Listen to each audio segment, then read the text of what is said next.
Sir ప్రతి ఒక్కరు ఈ మధ్యకాలంలో చిన్నపిల్లల దగ్గర నుంచి కూడా తెల్ల జుట్టు సమస్య అనేది ఎక్కువగా చూస్తున్నాం సార్. ఎన్నో రకాల మెడిసిన్స్ వాడుతున్నారు. అయినా కూడా కొంచెం ఎట్లయినా షై ఫీలింగ్ ఉంటుంది కదా సార్ తెల్ల జుట్టు కనిపిస్తుంటే. ఏజ్డ్ వాళ్ళే వాటిని కవర్ చేయడానికి రకరకాల ప్రయత్నాలు చేస్తుంటారు. చిన్నపిల్లల్లో కూడా వస్తుంది. అసలు ఏమంటారు, ఏం వాడినా రిజల్ట్ ఉండదు. ఖచ్చితంగా ఏదైనా వాడామంటే దానివల్ల సైడ్ ఎఫెక్ట్స్ వచ్చి హెయిర్ ఫాల్ అవ్వడము, ఇంకా కొత్త సమస్యలు వస్తున్నాయి. అలా కాకుండా మేము మీ వీడియోలో చూసాం సార్, తెల్ల జుట్టు రాకుండా ఉండాలి అంటే, వచ్చిన జుట్టు రంగు మారాలి అంటే ఇలా చేసుకుంటే బాగుంటుంది అని చెప్పి. అది నిజంగా వర్కౌట్ అవుతుందా సార్? ఒక్కసారి ఆ రెమెడీస్ మా కోసం. ఫస్ట్ నేను ఫ్యాక్ట్ నిజం చెప్పాలి అంటే, ఇప్పుడు మీరు చూస్తున్నటువంటి హెయిర్ ఒరిజినల్ కలర్ కాదు. నాకు కూడా వైట్ హెయిర్ ఉంది. వైట్ హెయిర్ ఉంది కాబట్టి దాని మీద నేను రీసెర్చ్ చేశాను. కాకపోతే అది నా మీద కన్నా మా నాన్నగారి మీద బాగా పనిచేసింది. ఆయనకి రివర్స్ అయింది. 80% దాకా రివర్స్ అయింది. అంటే రివర్స్ అవ్వుద్ది అని చెప్పడానికి సోర్సెస్ ఉన్నాయి. నేను మా దగ్గర ఒక బుక్ ఉంది, 1950s బుక్. అది దాంట్లో అప్పుడు రీసెర్చ్ చేశారు. అప్పట్లోనే ఈ వైట్ హెయిర్ మీద రీసెర్చ్ చేశారు. అంటే ఇండియన్స్ కోసం కాదు, అప్పట్లో వెస్టర్న్ కంట్రీస్, అమెరికా ఇటువంటి ప్రాంతాల్లో విపరీతంగా వాళ్ళకు ఉంది వైట్ హెయిర్. దాని మీద వాళ్ళు రీసెర్చ్ చేసినప్పుడు కొన్ని రకాల సాల్ట్స్ వైట్ హెయిర్ బ్లాక్ అవ్వడానికి ఉపయోగపడింది. ఆయన చెప్పిన దాని ప్రకారం ఒక 1 year లైఫ్ స్టైల్ మార్చుకుంటే వైట్ హెయిర్ పూర్తిగా ముగ్గు పుట్ట బ్లాక్ అయింది అని దాంట్లో ఆ రీసెర్చర్స్లో తెలియజేశారు. ఓకే, అది నేను ఇంచుమించు అంటే నాకు 97లో నాకు వైట్ హెయిర్ స్టార్ట్ అయింది. అప్పటి నుంచి నేను దాని మీద స్టడీ చేస్తున్నాను. ఈ బుక్ నాకు దొరికి ఒక 10 years అయింది. ఇక అక్కడ నుంచి నేను ప్రయోగాలు మొదలుపెట్టాను. నేను మా నాన్నగారిని గమనిస్తూ ఉంటాను. ఇక్కడ ప్రథమంగా చెప్పాల్సింది ఏంటంటే, మనం మన జీవన విధానంలో ఈ పేస్ట్ పళ్ళు తోముకునే విధానంలో మ్యాక్సిమం మనం న్యూట్రిషన్స్ని కోల్పోతున్నాం. ఓకే, మనకి ఏదైతే హెయిర్ బాగుండాలి అని అనుకుంటున్నామో దానికి కొంత రకంగా ఉపయోగపడేటువంటి మైక్రో న్యూట్రిషన్స్ ఏదే వాల్యూ మనం ఫస్ట్ ముందు పొద్దుటే పేస్ట్ ద్వారా కోల్పోతున్నాం. ఓకే, కేవలం పళ్ళు శుభ్రం చేసుకోవడం, క్యావిటీలు, బ్యాక్టీరియా వీటి గురించి మాట్లాడతాం. కానీ ఇది లోపలికి వెళ్ళి లోపల ఉన్నటువంటి ఇంటెస్టైన్స్ని కూడా డ్యామేజ్ చేస్తుంది. పళ్ళు తోమడం అనేది చాలా పెద్ద విధానం. ఇది దైనందిన జీవితంలో అనుదిన ధర్మాలలో మొట్టమొదటి ధర్మం దంతధావనం. దానికి శాస్త్రం చెప్పింది 12 అంగుళాల పుల్లు ఉండాలని. ఇది దానికి కొలతలు కూడా ఉన్నాయి. 12 అంగుళాల కూర్చ అంటారు దాన్ని, దంతధావన కూర్చ. కొలత ఎందుకు సార్? 12 సంఖ్యకి చాలా ప్రాధాన్యత ఇచ్చింది ఆయుర్వేద శాస్త్రం. ఓకే, అది గురుతత్వాన్ని కలిగి ఉంటుంది. పందు పుల్ల ఎంత పడితే అంత కాదు, 12 అంగుళాలు ఉండాలి. అది కంపల్సరీ. ఒక్కొక్క అంగుళాన్ని నవ్వులుతూ తోముతూ వెళ్ళాలి. ఇక్కడ తోమడం మీద దృష్టి ఎక్కువ పెట్టలేదు, నమలడం మీద పెట్టింది. పంటికి మధ్య దాన్ని పెట్టి నమలడం ద్వారా అక్యు ప్రెజర్ జరుగుద్ది. పైన లార్జ్ ఇంటెస్టైన్స్కి స్మాల్ ఇంటెస్టైన్స్కి కనెక్షన్ పళ్ళలో ఉంది. పళ్ళు తోమేసిన తర్వాత నాలికని గీయటం కూడా చాలా శాస్త్రవిధిగా పెట్టింది. నొక్కి అదిమి పట్టి లాగాలి. అది కట్ చేసేంత షార్ప్గా ఉండకూడదు. ఓకే, మీరు ఒక మందపాటి రాగి రేకుని నాలిక బద్దలా తయారు చేసుకుని అది షార్ప్గా తెగిపోయే విధంగా ఉండకూడదు, మందంగా ఉండాలి. నొక్కి నొక్కి లాగాలి. అప్పుడు ఈ 12 ఆర్గాన్స్లో ఉన్నటువంటి వ్యర్థాలు తెల్లటి పాచి రూపంలో బయటకు వస్తాయి. ఇది లేదు మన జీవన విధానంలో.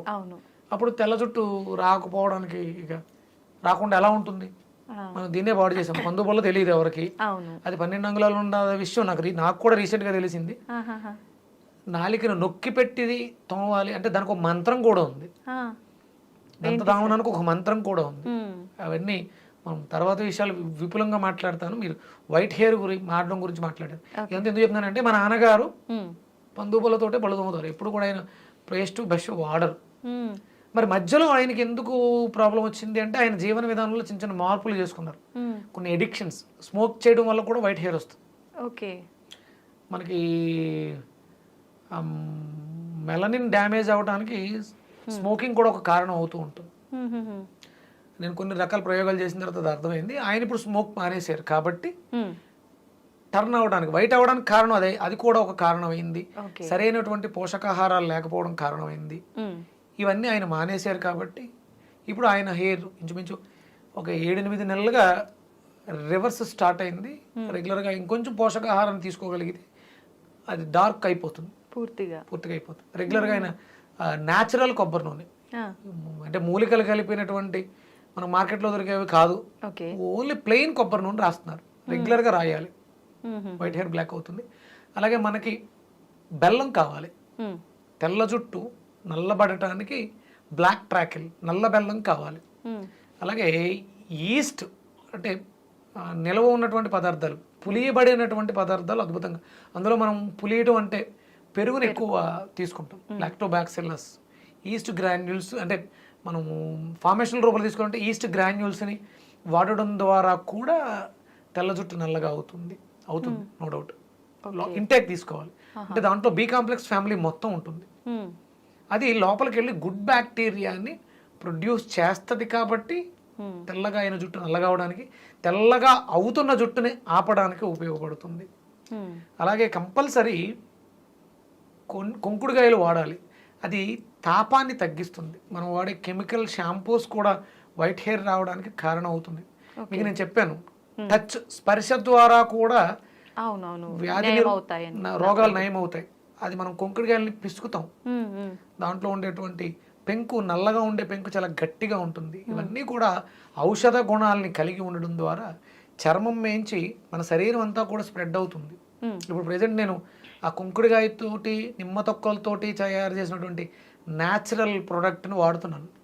నేను మార్కెట్లో కూడా పంపిద్దామని చూస్తున్నాను. శిరోరక్ష, అగస్య శిరోరక్ష అని దానికి ఒక నామకరణం చేశాను. ఆయుర్వేదానికి అగస్యుల వారు పెట్టింది పేరు. అగస్య శిరోరక్ష అంటే కుంకుడుకాయలతో తయారు చేసినటువంటి షాంపూ. అది షాంపూ కాదు, న్యాచురల్ ప్రొడక్ట్. శిరోజాలు రక్షిస్తూ చర్మానికి నిగారింపనిస్తుంది. కుంకుడుకాయలతో స్నానం చేస్తే హెయిర్ రఫ్ అవుతుంది కదా సార్? అవుదమ్మా, అందుకనే అంటే ఒక్కొక్క తత్వం ఒక్కోలా ఉంటుంది కాబట్టి దాంట్లో నానబెట్టిన మెంతులు వేయటం కూడా ఉంది, కండిషనర్. అలాగే మీకు మందారాకులు కూడా వేస్తారు. మీకు ఆ ఇది ఉంటే మీరు నిమ్మకాయల్ని రసం పిండేసి రోజు మార్నింగ్ తీసుకోండి, ఎసిడిక్ నేచర్ని ఆల్కలైన్ చేస్తుంది. ఆ తొక్కలు ఉండిపోతాయి కదా, వాటిని ఆరబెట్టండి, వాటిని పౌడర్ చేయండి, వాటిని ఇందులో వేసుకోండి. మీ హెయిర్ చాలా బాగుంటుంది, నో డౌట్. నాకు చాలా స్మూత్గా ఉంటుంది, సిల్కీగా ఉంటుంది, షైనీగా ఉంటుంది. నేను రెగ్యులర్గా ఇదే వాడుతున్నాను. అంటే నేను హెయిర్ కలర్కి న్యాచురల్ గోరింటాకు, ఇండిగో ఇవే వాడుతున్నాను న్యాచురల్గా. నాకు కూడా వైట్ హెయిర్ ఉంది, నేను మోసం ఎవరిని చేయట్లా, ప్రయత్నం చేస్తున్నాను. సమయం పడుతుంది. మా నాన్నగారికి త్వరగా రిజల్ట్ వచ్చింది, నాకు రావడానికి సమయం పడుతుంది. ఎందుకంటే మనకు పొల్యూషన్లో ఎక్కువ ఉన్నాం, దాని మీద కాన్సన్ట్రేషన్. ఆయనకి ఏం వర్క్ లేదు, ఆయన శుభ్రం ఖాళీ చేసాం, రిలాక్స్గా ఉన్నారు, తినడం, చిన్న చిన్న గార్డెన్ వర్క్స్ ఉన్నాయి. ఒక ప్లేస్లో మొక్కలు పెంచడం కూడా ఆయనకి అప్పచెప్పాను. ఈ మూలికలకు సంబంధించి అగస్య పుష్పం అని ఒకటి ఉంటుంది, రెడ్ కలర్లో ఉంటుంది, దాన్ని గ్రో చేస్తున్నాను. అది దేనికి ఉపయోగపడుతుంది సార్? హెయిర్ కలర్ రావడానికి ఉపయోగపడుతుంది. అంటే మీకు బయట రెడ్, వైట్ కలర్ ఎక్కువ ఉంది, రెడ్ మనం పెంచుతున్నాను నేను.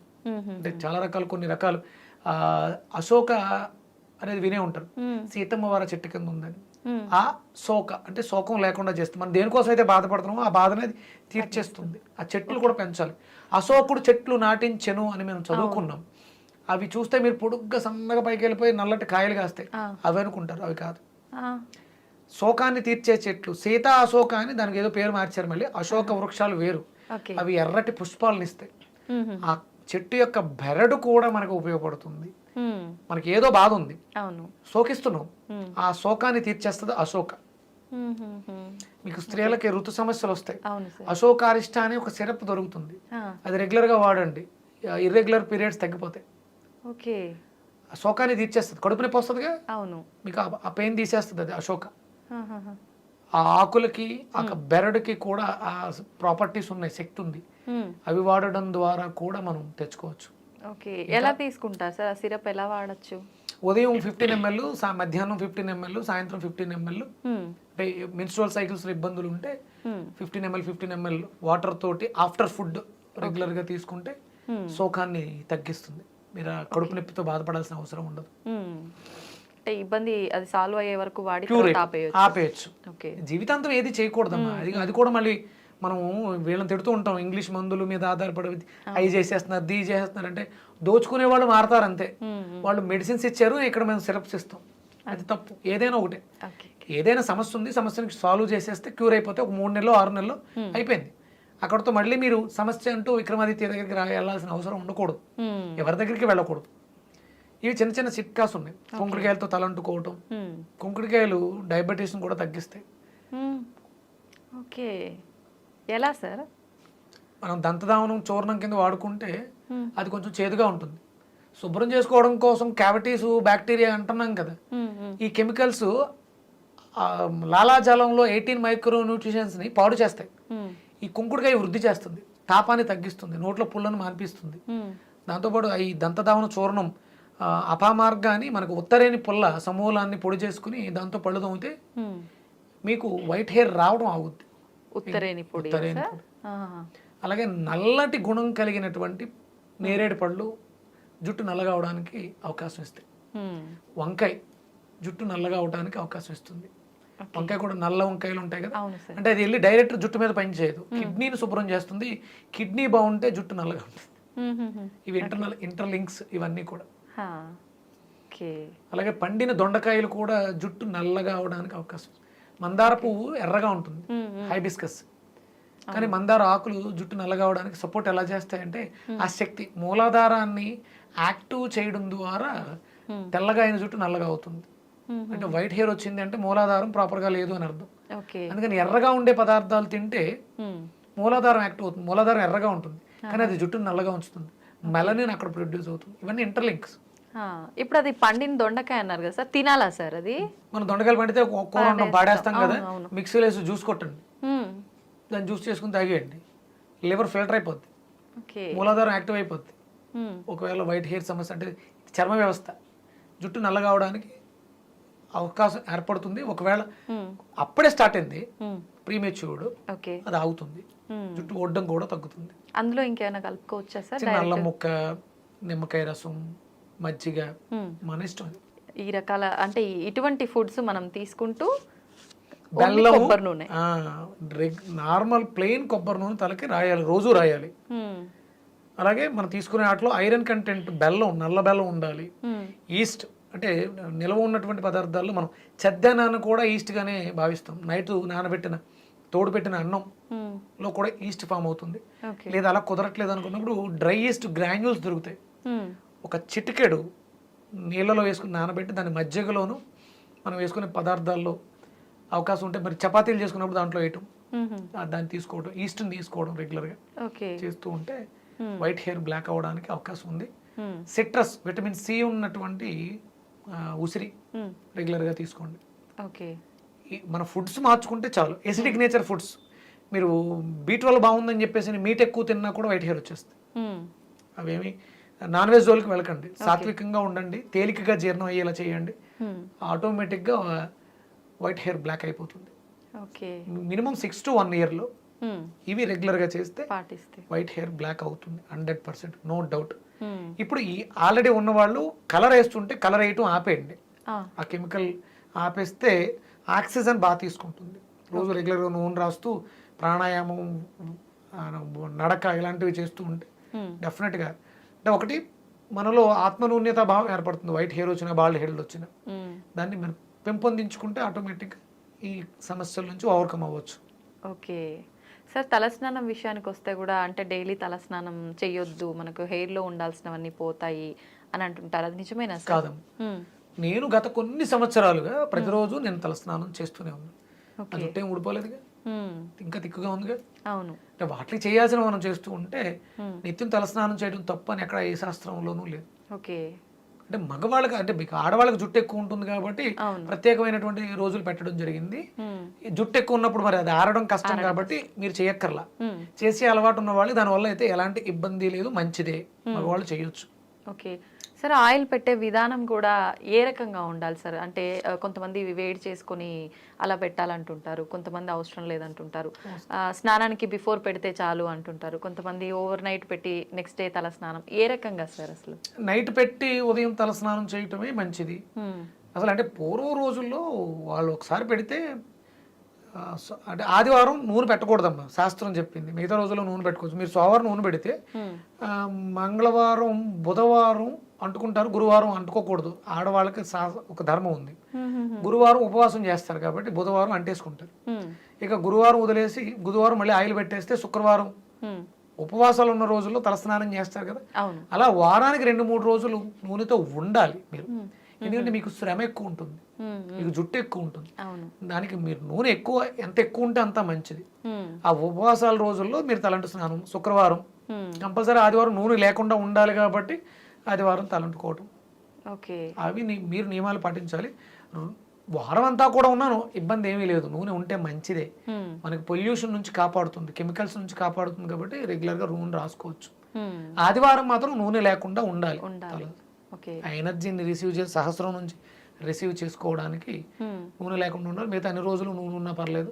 రోజు తలస్నానం చేసేవాళ్ళు నైట్ నూనె పెట్టుకోవడం, పొద్దుట వాష్ చేసుకోవడం తప్పలేదు, ఏం ఇబ్బంది లేదు. వాళ్ళకి ఈ నియమాలు, ఆ దోషాలు ఉండవు, ఎందుకంటే ప్రతినిత్యం ఆ కర్మ చేస్తున్నారు కాబట్టి. సార్ ఆయిల్స్ కూడా రకరకాల ఆయిల్స్ ఎవరికి వాళ్ళు ప్రిపేర్ చేసుకొని ఇంట్లో అలా అప్లై చేస్తున్నారు, అవన్నీ నిజంగా వర్కౌట్ అవుతాయి అంటారా సార్? అవుతాయి, చేసుకోవచ్చు. దానికి కూడా శాస్త్ర ప్రమాణం ఉంది. మనం ఎక్కువ మరగబెట్టేస్తే అవన్నీ కోల్పోతూ ఉంటాం. చాలా మంది ఇప్పుడు నేను కూడా చాలా రకాలు తయారు చేయించాను, ఇమీడియట్ గా అవి రిజల్ట్స్ ఇచ్చేయాలిగా. ఎందుకు రావట్లేదంటే ఎంతో కొంత లోపం ఉంది, వాటిని మనం మెరుగుపరుచుకోవాల్సినటువంటి అవసరం ఉంది. పనిచేస్తాయి 100%, నో డౌట్.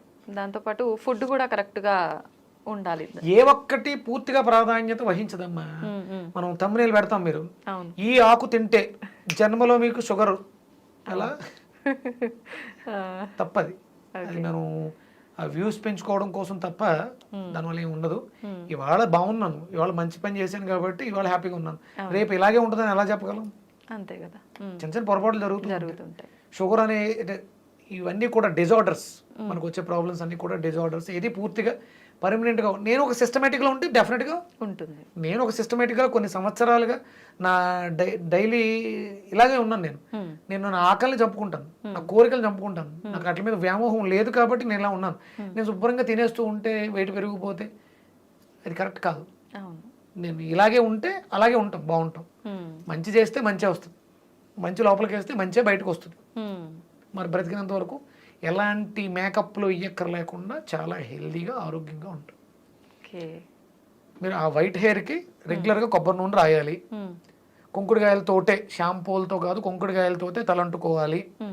ఈస్ట్ గ్రాన్యూల్స్ వాడుకోండి, నల్ల బెల్లం వాడండి, కూరగాయలు బాగా తీసుకోండి, వెజిటేరియన్గానే ఉండండి, వెజిటేబుల్స్ బాగా తీసుకోండి.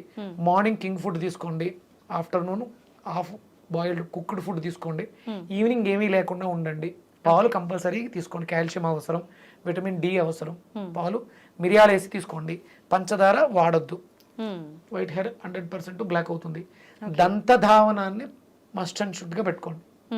అయితే పందుపుల్ల లేకపోతే న్యాచురల్ పౌడర్, కరక్కాయ, లవంగి మొగ్గలతో మన ఇంట్లో తయారు చేసుకున్నటువంటి పౌడర్ని చేతులు వేసుకుని బ్రష్ కంటి పెట్టుకుని చిగుళ్ళకు తగలకుండా పళ్ళు తోముకోండి.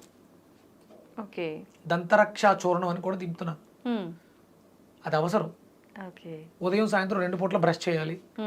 ఇవి పెట్టుకుంటే చాలా హ్యాపీగా ఉంటారు. జుట్టు తెల్ల జుట్టు నల్లగా అయిపోతుంది, జుట్టు ఒత్తుగా ఉంటుంది, సిల్కీగా ఉంటుంది, బాగుంటుంది. మనం నిత్యం చేసే అంటే అది తప్పు అని మనకు తెలియకుండా చేసే కొన్ని పనుల వల్ల కూడా ఇలాంటి మిస్టేక్స్ జరుగుతున్నాయి. చిన్న చిన్న పొరపాటు అవి మనం కరెక్షన్ చేసుకొని ఫుడ్ మెయింటైన్ చేస్తే సరిపోతుంది. చిన్నపిల్లలు, ముఖ్యంగా చిన్నపిల్లల్ని ఈ విషయంలో మీరు బాగా చూసుకోవాలి. ఎందుకంటే చిన్న వయసులోనే వైట్ హెయిర్ వస్తుంది కాబట్టి అది ఆ పిల్లల ఎదుగుదల మీద ప్రభావాన్ని చూపిస్తుంది. వాడికి బాగుంది, నాకు బాగాలేదంటే నాకు ఏదో ప్రాబ్లం వచ్చింది. ఆ ఇన్సెక్యూరిటీ ఫీలింగ్, అభద్రతా భావం వాడి ఎదుగుదల మీద ప్రభావాన్ని చూపిస్తుంది. కాబట్టి దీని మీద కేర్ తీసుకోవాలి. అసలు పిల్లలకు జుట్టు చాలా బాగుంటుంది, ఎందుకంటే వాళ్ళు తల్లిపాలతో పెరిగి ఎలాంటి కల్మషాలు లేకుండా ఎదుగుతున్న. మీరు చిన్నపిల్లల జుట్టు చూస్తే చాలా స్మూత్గా ఉంటుంది. మరి ఉండే కొలది ఎందుకు మారిపోతుంది అంటే మన ఆహారపు అలవాట్లు పిల్లల మీద ప్రభావాన్ని చూపిస్తుంది.